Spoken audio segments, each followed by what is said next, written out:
Tom is a widower living in the suburbs with his two daughters, Jenny and Carrie. He works as a surgeon at the local hospital. A year after his wife's death, Tom begins secretly dating Sophie, a close friend of his late wife. At a community gathering, Jenny notices their relationship while texting her boyfriend, Chris. Chris, meanwhile, is having lunch with his family. His bitter father, Neil, starts an argument with everyone at the table, including Chris's French mother, Zoe.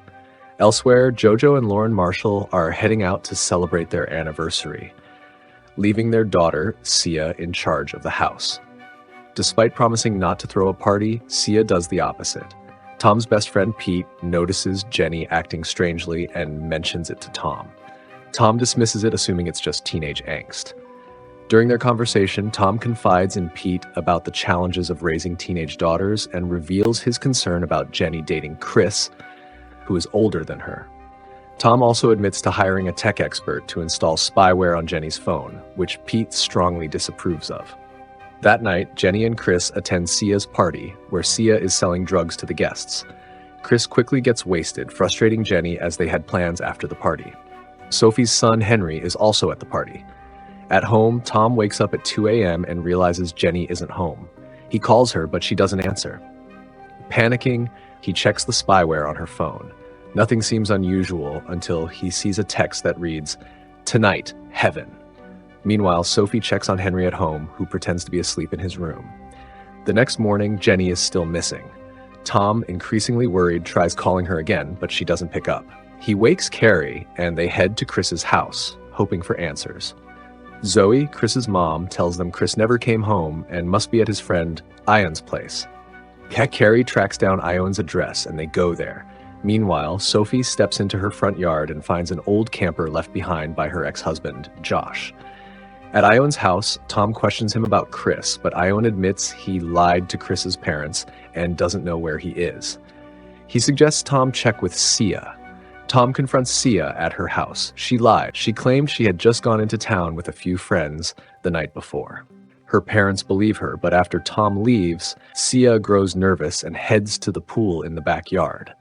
Sophie, who is actually a police officer, heads to work where she meets her new colleague, Emma, recently relocated from the city. They investigate an anonymous note accusing Zoe of having an affair with a student. Searching Zoe's locker, they find a suspicious USB drive. When they open it, they discover explicit photos of Zoe alongside love letters that appear to be from a student. Zoe denies everything, claiming the evidence is fake, but she is taken in for further investigation. Meanwhile, Tom becomes too distracted at work and decides to report Jenny's disappearance to the police. He tries speaking to Ion again, but when Ion sees him, he runs off.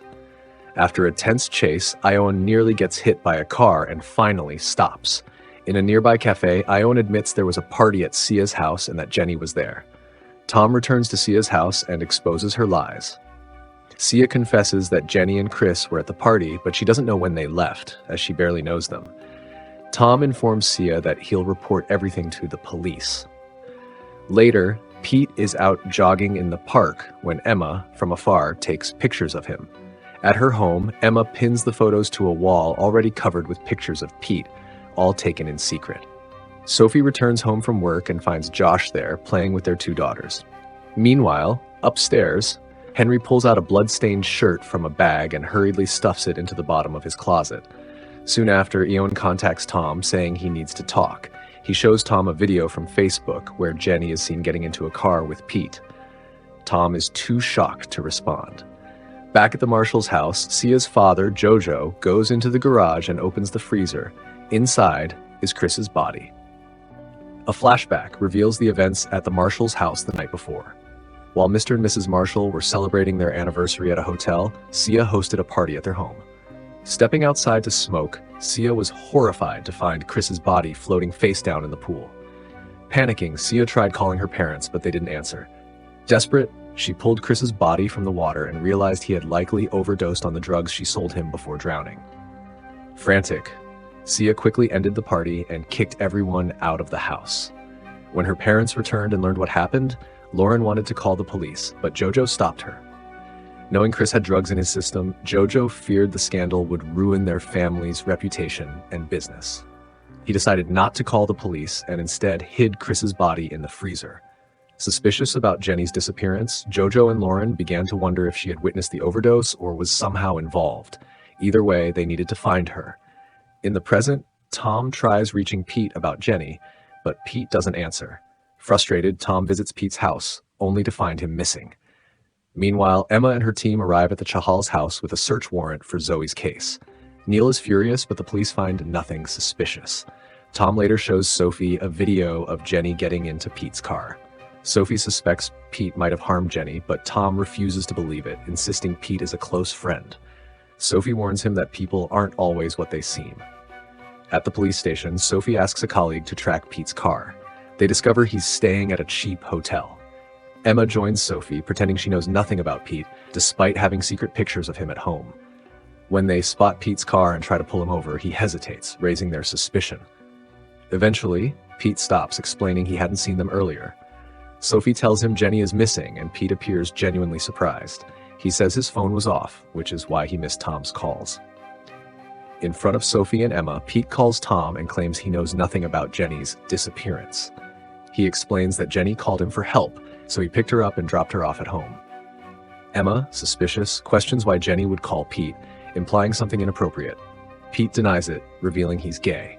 Sophie keeps pressing, but Pete hints his interest is in Tom, not Jenny. He leaves to help Tom search for her, still unaware of Emma's hidden agenda. Back home, Tom finds a bank transfer receipt in Jenny's drawer for a payment to someone in China. He messages the person on Facebook using Carrie's iPad and discovers they sell fake IDs. Back at the police station, Emma grows frustrated with Sophie, accusing her of being too focused on Jenny's case because of her friendship with Tom. Sophie, in turn, suggests Zoe's case might be a prank by a student. Later, Pete and Sophie review the neighborhood's CCTV footage. It confirms Pete's story. He dropped Jenny off at 11:30 p.m., but instead of heading home, Jenny is seen walking toward Eric's house. Meanwhile, Emma questions Zoe with her lawyer present. Zoe denies that the naked photos found on the USB are hers, claiming they were photoshopped. However, the woman in the photos has a scorpion tattoo, just like Zoe, exposing her lie. Emma informs Zoe she's been bailed but is suspended from her job and prohibited from contacting anyone at the school. Tom and Pete visit Eric, who tells them Jenny was in his yard the night before, but ran into the Chahals' garden after he yelled at her. Meanwhile, Sophie and Darren visit the marshals to ask about Jenny. No one answers the door, but inside, the marshals are hiding in Sia's room. Sophie notices a moved plant near the pool and finds it suspicious, but Darren believes no one's home. Tom sneaks through Eric's yard and into the Chahals' garden, but finds nothing. Later, he and Pete ask Chris's father, Neil, about Jenny. Neil finds it odd that Jenny would come over after already being with Chris at the party, and instead complains about how difficult Chris and Zoe have been. They ask to look in Chris's room, where Pete finds a note with train times. Neil also mentions Chris's Vespa is missing. Zoe arrives home but doesn't know where Chris is either. After leaving, Pete comments on how strange the family seemed. Upstairs, Zoe calls Chris, but only reaches his voicemail. She then makes another call, leaving a message about a problem and needing to meet. At the train station, Tom and Pete ask if anyone has seen Jenny, but come up empty-handed. However, Tom spots Chris's Vespa nearby. Just then, Carrie calls to say Chris posted a picture of himself and Jenny online, looking happy. Relieved, Tom thinks Jenny has run away with Chris. That night, the marshals try to move Chris's body to their factory. Lauren slips and breaks down, pleading with Jojo to call the police. Meanwhile, Tom talks to Sophie, convinced Jenny ran off with Chris due to the new photo. But Henry, Sophie's son, notices Jenny is wearing a different dress in the picture than at the party. His sister Ellen suggests checking Jenny's closet, where Tom finds the same dress, realizing the photo is old. He panics, remembering Jenny wore that dress the night his wife Rachel died. Jojo and Sia visit the police station, pretending a neighbor told them about Sophie and Darren's visit. While Jojo gives his statement, Sia is haunted by the previous night. They had revived Chris's wet phone by placing it in rice, and used his defrosted thumb to unlock it and post the picture of him and Jenny. After Jojo and Sia leave, Darren calls the hotel where they stayed and learns they checked out early. Meanwhile, Pete tells Tom that Heaven is an 80s-themed bar in the city. Tom visits, but the manager claims they've never seen Jenny. Later, though, the manager is seen visiting Rachel's grave. The marshals argue about how to deal with Chris's body. While they wrap it up, a neighbor stops by and Sia knocks him out with a wine bottle to keep him from discovering the body. At the same time, Pete sneaks into someone's house while Emma searches for Pete's car registration at work. Thank you for watching. Subscribe and like for more videos like this.